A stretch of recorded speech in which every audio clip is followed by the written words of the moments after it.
कृष्ण गोखले महाविद्यालय कोल्हापूर. मी सौ SR गडदे.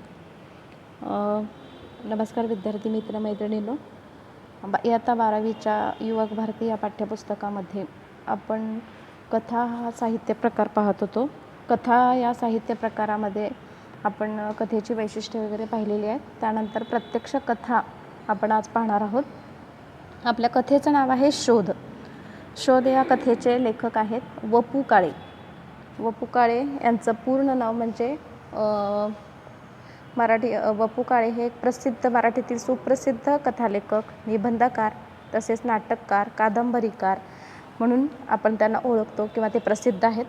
तसेच कथा आकर्षकपणे सांगण्याची त्यांची विलक्षण हातोटी आहे. लोंबकळणारी माणसं, पण माझ्या हातांनी, पेन सलामतो, ब्रह्मदेवाचा बाप इत्यादी अनेक विपुल साहित्य किंवा कथासंग्रह त्यांनी प्रकाशित केलेले आहेत, कथासंग्रह लिहिलेले आहेत. त्यांची ओघवती निवेदन शैली, आकर्षक कथानकं, चटपटी संवाद यामुळे त्या व.पु.ची कथा अतिशय वाचकप्रिय अशी आहे. आता या विपुल कथालेखन केलेल्या व.पु. काळे यांची शोध ही एक वैशिष्ट्यपूर्ण कथा आहे. आता या कथेमध्ये काय आहे की तर कथेचा आरंभ आपल्याला पहिल्यांदा मनाची पकड कशी घेतो आणि अणु या प्रमुख व्यक्तिरेखेचा विकास हा कथानकातील प्रसंग, अन्य पात्रांशी येणारा संबंध आणि निवेदन यामधून कसा घडत जातो. म्हणजे या कथेमध्ये जे पात्र आहे अण्णू नावाचं त्या निवेदनाबरोबर पुढं कसं सरकत जातं. तर याचबरोबर कथाकाराने कथानकातील प्रसंग, उपकथानक यांची एकसंध गुंफण कशा प्रकारे केलेली आहे. विविध प्रसंगी कथानकाला कशी कलाटणी मिळते किंवा नाट्य कसं निर्माण होतं. अणु आणि तिच्या 1 रुपयाच्या नोटेचा शोध याभोवती सगळे कथानक कसं फिरत राहतं आणि कथेच्या शेवटी या रहस्याचा कसा उलगडा होतो इत्यादी प्रश्नाच्या अनुषंगाने कथेचा अभ्यास करावा लागतो. कथेचा विषय, पात्रे, प्रसंग यांच्या दृष्टीने अनुकूल भाषा, चटपटीत आणि प्रत्यक्ष चित्रव्यवहारासारखे वाटणारे सजीव संवाद हे आपल्याला अभ्यासनाजोगे आहेत. सजीव संवाद म्हणजे आपल्याला जणू समोरच हे नाट्य घडत आहे किंवा समोरच ही कथा आपल्या घडत आहे, हा प्रसंग घडत आहे असं आपल्याला वाटतं. आता आपण प्रत्यक्ष कथेला सुरुवात करूया. आता कथा वाचण्यापेक्षा पाठ्यपुस्तकामध्ये जी कथा आहे ती तुम्ही काय करायची आहे, वाचायची आहे. आता कथेमध्ये जे काही मुद्दे आहेत त्या मुद्द्यानुसार आपण पहिल्यांदा जाऊया. पान नंबर 70 वरती पहा. कथा आहे शोध. लेखक आहेत व.पु. काळे. तर पहिलं जे दृश्य आहे या पहिल्या दृश्यामध्ये आपल्याला 3 पात्र दिसतात किंवा 3 पात्र आहेत.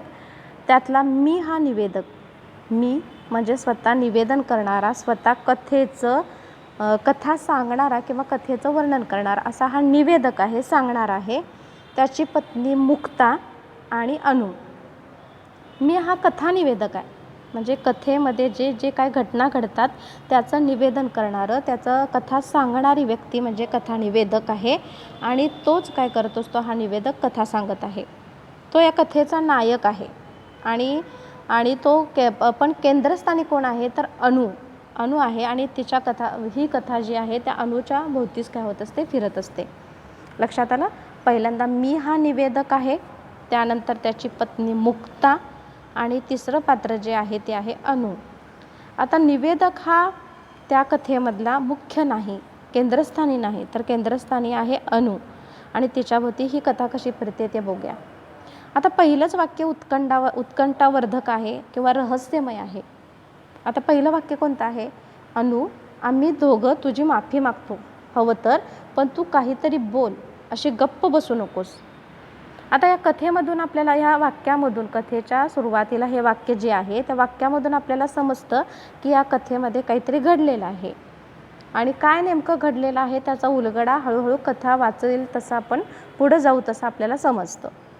तर पहिलंच वाक्य उत्कंठावर्धक म्हणजे वाचकाला उत्कंठा निर्माण करणारं, वाचकाला ती गोष्ट जाणून घेणारं किंवा रहस्यमय या वाक्यामध्ये काय आहे की पुढं काहीतरी घडलेलं आहे. ह्या वाक्यातून आपल्याला कळतं की या कथेमध्ये काहीतरी घडलेलं आहे आणि रहस्यमय अशी हे वाक्य आहे. आता पहिल्या वाक्यातच वाचक काय करतो, कथेमध्ये ओढला जातो. हे वाक्य ऐकल्यानंतर, पहिलं वाक्य ऐकल्यानंतर आपल्याला वाचकाला वाटतं की पुढं आपण वाचत गेल्यानंतर आपल्याला वाक्याचा अर्थाचा उलगडा होणार आहे आणि वाचक त्या वाक्यामध्येच अडकून राहतो किंवा ओढला जातो आणि कथानकासोबत पुढं तो चालत राहतो. ही पात्रे कोण, त्यांचा एकमेकाशी संबंध काय आणि या तिघामध्ये कोणता ताण निर्माण झाला, प्रसंग तरी कोणता असेल, याचा उलगडा आपल्याला होत नाही आणि त्यामुळे वाचकाच्या मनामध्ये उत्कंठा निर्माण होते. आता कथा जरी 4-5 पानांची असली तरीसुद्धा आपल्याला ती वाचत पुढं गेल्यानंतर कथेच्या शेवटी किंवा कथेच्या मध्यभागी आपल्याला कथेचा त्या उलगडा होत जातो की नेमकं काय कारण असेल की अनु गप्प बसलेली आहे किंवा ती कोणाशीही संवाद करत नाही, बोलत नाही. आता कथेमध्ये पहिल्या वाक्यामध्येच काय आहे, आपण त्यामध्ये वाचक त्यामध्ये ओढला जातो किंवा त्यामध्ये पुढं त्यामध्ये उत्कंठा वाचकाची वाढत जाते. या कथानकासोबत आपण पुढं चालत राहतो, पुढं वाचत राहतो. यातली पात्रं कोण आणखी आहेत, तर ती पात्रं आपल्याला लक्षात येतात. मग दुसरी पात्रं जी असतील त्यांची नावं आपल्याला कळतात आणि मग त्या पात्रांचा इतर पात्रांचा दुसऱ्या पात्रांशी काय संबंध आहे ते सुद्धा आपल्याला वाचत पुढे गेल्यानंतर कळतं. आता या तिघामध्ये कोणता ताण निर्माण झाला असेल, म्हणजे अनु आहे, मुग्धा आहे आणि स्वतः निवेदक. या तिघांचे हे संवाद आहेत आणि त्या तिघांच्यामध्ये हे बोलणं सुरू असताना त्यांच्यामध्ये कोणता वाद झाला असेल, कोणता ताण निर्माण झाला असेल किंवा कोणता प्रसंग घडला असेल, ह्या सगळ्याचा उलगडा आपल्याला कुठं होतो, म्हणजे हळूहळू पुढं होतो आणि त्यामुळं वाचकाच्या मनामध्ये ही कथा काय करते, उत्कंठा निर्माण करते. आता पुढच्या भागामध्ये अनु या पात्राची आपल्याला ओळख होते. आता पुढं आपण जसं वाचत जातो तसं आपल्याला अनु ही कोण आहे हे समजायला लागतं. मी हा निवेदक आबासाहेबांना भेटला. आता निवेदक जो आहे तो आबासाहेब कोण, तर अनुचे वडील. अनु आबासाहेबांची मुलगी आणि त्यावेळी अनुची अधिक आपल्याला माहिती मिळते. आपण वाचत जातो आणि आपल्याला अनु म्हणजे कोण, तर अनु ही आबासाहेबांची मुलगी आहे आणि आबासाहेबांची मुलगी आहे, पण ती राहायला कुणाकडं आहे, तर निवेदकाच्या घरी आहे. आता प्रत्यक्ष निवेदकाचं नाव सांगितलेलं नाही आणि निवेदकाच्या पत्नीचं नाव आपल्याला माहीत आहे, तिचं नाव आहे मुग्धा. तर अनु आबासाहेबांची मुलगी आणि त्यावेळी अनुची अधिक माहिती मिळाली. अनु ही कशी आहे, तर स्वभाव तिचा आता आपल्याला समजतो. अनु ही स्वतंत्रप्रेमी आहे. तिला स्वतंत्र हवं आहे, स्वतःच्या अस्तित्वाचं, स्वतःच्या जाणीवेचं तिला एक स्वतंत्र अस्तित्व हवं आहे. ती स्वातंत्र्यप्रेमी आहे. तिला स्वतंत्रपणे जगून बघायचं आहे की आपण जगत असताना आपण आईवडिलांच्यावरती सहसा मुलींना कसं असतं की लग्ना अगोदर आईवडील आणि लग्नानंतर पती यांच्यावरतीच या स्त्रिया साधारणपणे आपण काय करत असतो की अवलंबून असतो. पण तसं न राहता तिला एक स्वतंत्र अस्तित्व आपल्याला निर्माण करायचं आहे आणि तिचा हा स्वभाव आपल्या वाचकांना काय होतो की हळूहळू वाचेल तसं हे अनु हे पात्र आपल्याला समजू लागतं. अनु ही स्वातंत्र्यप्रेमी आहे. तिला स्वतंत्रपणे जगून पाहायचं आहे. तिने आबासाहेबांच्याकडून 5 वर्ष मागून घेतलेली आहेत. कशासाठी, तर त्या 5 वर्षामध्ये कोणीही तिला कशाबद्दलही कोणताही जाब विचारायचा नाही आणि ती मुक्तपणे 5 वर्ष जगायला काय आहे, घराबाहेर पडणार आहे. तिनं वडिलांच्याकडून म्हणजे आबासाहेबांच्याकडून 5 वर्ष मागून घेतलेली आहेत. की सहसा कसं होतं की स्त्रियांना स्वातंत्र्य जास्त दिलं जात नाही की 5 वर्ष तिला कुठल्याही गोष्टीचा जाब विचारायचा नाही की तू असं का वागतेस, असं का जगतेस किंवा कुठल्याही गोष्टीचं स्वातंत्र्य तिच्याकडून काढून घ्यायचं नाही. हे 5 वर्ष तिनं आबासाहेबांच्याकडून मागून घेतलेली आहेत. ती मुक्तपणे 5 वर्षे जगायला घराबाहेर पडलेली आहे. तिने नर्सची नोकरी स्वीकारली. हॉस्पिटलच्या जवळच्या एका इमारतीमध्ये तिने भाड्याने घर घेतलेलं आहे. तिनं काय केलेलं आहे, स्वतः नर्सची नोकरी स्वीकारलेली आहे आणि हॉस्पिटलच्या जवळ एका इमारतीमध्ये ती स्वतः एकटी राहते.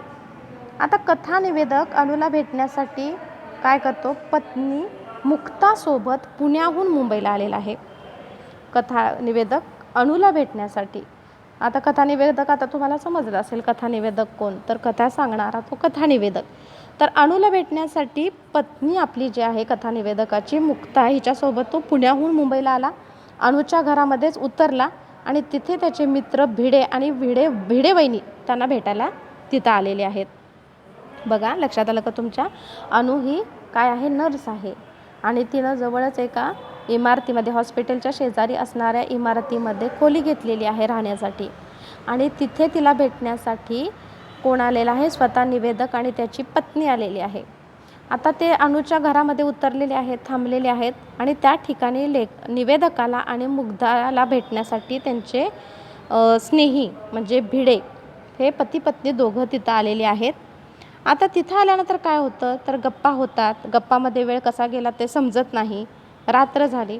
आता खूप उशीर झालेला आहे आणि मग त्यावेळेला भिडे जे स्नेही आहेत निवेदकाचे ते भिडे टॅक्सीने घरी जाण्यासाठी उठतात. आता घरी जायचं आहे, आपल्याला उशीर होतो आहे. आता उशीर झाला म्हटल्यानंतर बसची वाट बघत बसण्यापेक्षा त्यांनी काय केलेलं आहे, टॅक्सीनं जाणं पसंत केलेलं आहे. निवेदकानं टॅक्सीवाल्याला देण्यासाठी पुरेसे पैसे देऊ केले आणि 1 रुपया कमी पडला आणि टेबलावरच्या काचेखाली अनुने ठेवलेली 1 रुपयाची नोट काढून ती भिड्यांना दिली.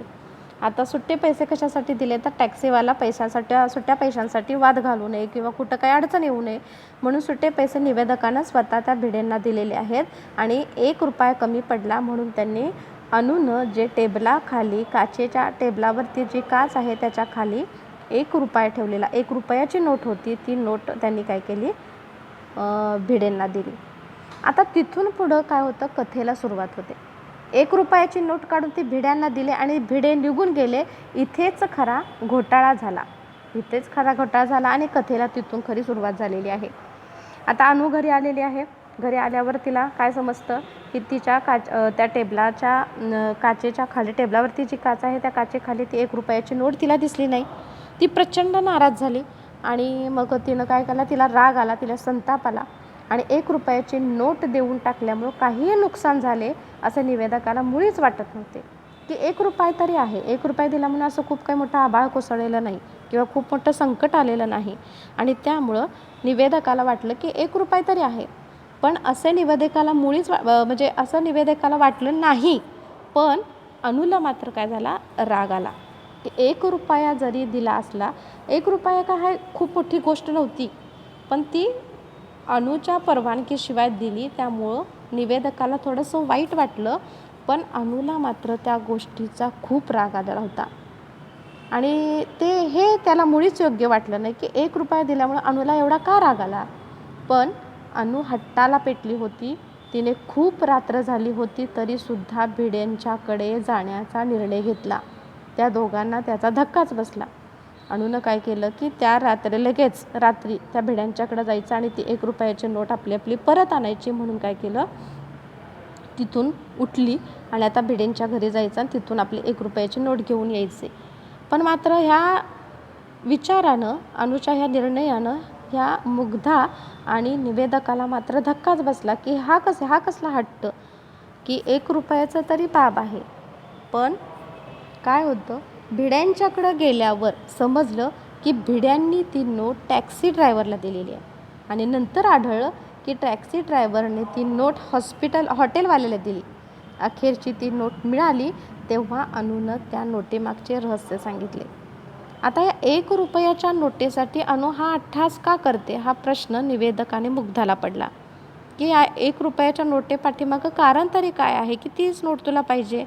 पण अनु त्यावेळेला काही कारण सांगत नाही. फक्त माझी नोट ती मला मिळाली पाहिजे हा तिचा अट्टहास असतो किंवा हट्ट असतो आणि ती नोट मिळवण्यासाठी ती रात्री काय करते, भिडेंच्याकडे निघते आणि तिथं गेल्यानंतर अखेर काय होतं की तिथं गेल्यानंतर भिड्यांच्याकडे सुद्धा ती नोट नसते. ती नोट कुणाकडे गेलेली असते तर टॅक्सी ड्रायव्हरकडे. टॅक्सी ड्रायव्हरने ती नोट दिलेली असते हॉटेलवाल्याला. अखेरीस ती खटाटोप करून ती नोट काय होते, मिळते आणि मग शेवटी त्या नोटेच्या पाठीमागचं रहस्य सर्वांना समजतं. काय होतं, त्या नोटेच्या पाठीमागचं रहस्य काय आहे. आता कथेला थोडंसं कलाटणी मिळालेली आहे, थोडंसं वळण मिळालं, नाट्य रूपांतर निर्माण झालेलं आहे की आपल्या मनामध्ये जो प्रश्न, वाचकांच्या मनामध्ये जो प्रश्न होता की अनु अजून का गप्प आहे, आम्ही तुझी माफी मागतो, आमचं चुकलं पण तू काय कर बोल. आता या वाक्याला थोडंसं काय व्हायला लागलेलं असतं की आपण वाचक जेव्हा वाचत पुढं जातो तेव्हा त्याला अर्थ उलगडायला लागलेला आहे, वाक्याचा अर्थ समजू लागलेला आहे. आणि एके दिवशी आता ती सांगते की ही नोट का माझ्यासाठी महत्त्वाची आहे. तर एके दिवशी अनुची ड्युटी लहान मुलांच्या वॉर्डमध्ये होती. अनु ही पेशाने काय आहे तर नर्स आहे. आणि मग तिची ती सेवा करत असताना, तिची ड्युटी करत असताना, तिची ड्युटी एक दिवशी लहान मुलांच्या वॉर्डमध्ये लागते आणि त्या दिवशी 8-9 वर्षाची मुलगी तिथं दाखल झालेली आहे. सगळ्यांची तिनं म्हणजे सगळ्यांनी तिची जगण्याची आशा सोडलेली होती. आणि मग काय होतं तर हे आपण या ज्या कथेला कलाटणी मिळालेली आहे की 1 रुपयाची नोट जी आहे ती नोट मिळवण्यासाठी ती एवढा खटाटोप का करते, ती लहान मुलगीचा आणि त्या नोटेचा काय संबंध आहे, हे सगळं आपण कथेचा पुढचा जो भाग आहे उर्वरित भाग तो पुढच्या तासाला आपण पाहूया. धन्यवाद.